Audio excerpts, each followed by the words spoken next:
Hello दोस्तों, एक बार फिर से स्वागत है आपका हमारे YouTube चैनल स्वदेश एजुकेशन हिंदी क्लासेस में।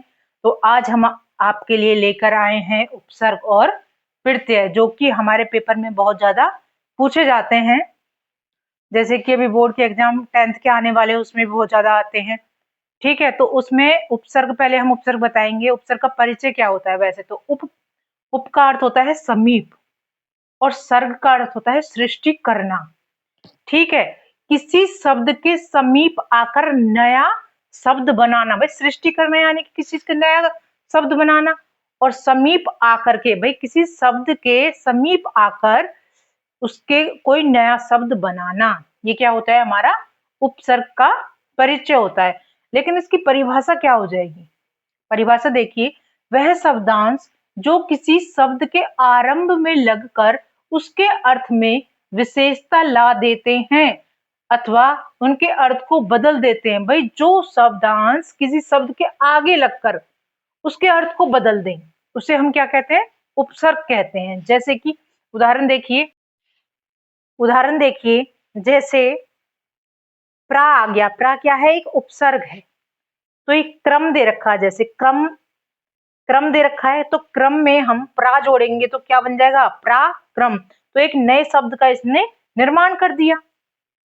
एक शब्द के समीप किसी शब्द के समीप आकर नया शब्द बनाना।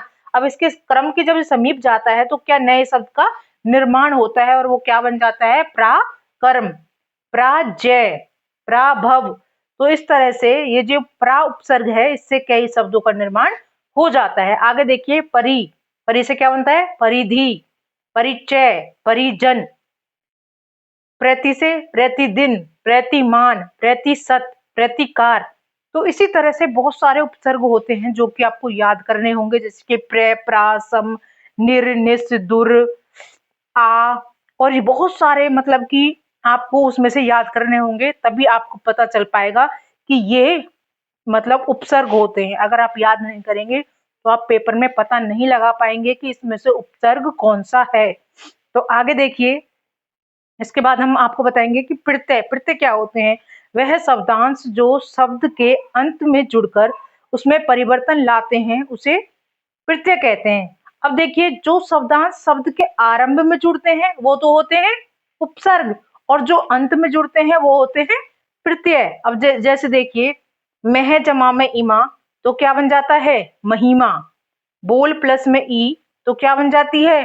बोली। अब इसके अंत में जुड़ रहे हैं ये। ठीक है, तो इमा क्या है? ई क्या है? ये क्या है? प्रत्यय। पत्थर प्लस में इरा, इला, पथरीला। सरल प्लस में ता, सरलता। बुद्धि प्लस में मान, बुद्धिमान। अब ऐसे और उदाहरण देखिए, ठकुराइन। अब जैसे ठकुराइन आ गया तो इसमें प्रत्यय क्या है? आइन। लौकिक में इक, लुटेरा में एरा, दयालु में आलू, और गायक में अक। तो प्रत्यय और उपसर्ग उसी के अंदर छुपे हुए हैं, आपको पहचानने होंगे, और उसके लिए आपको उपसर्ग और प्रत्यय को अच्छे से याद करना होगा। तो आशा करती हूँ आपको उपसर्ग और प्रत्यय समझ में आ गए हों। वीडियो को अंत तक जरूर देखा करें, लाइक कीजिए, सब्सक्राइब कीजिए और कमेंट करना ना भूलिए। धन्यवाद।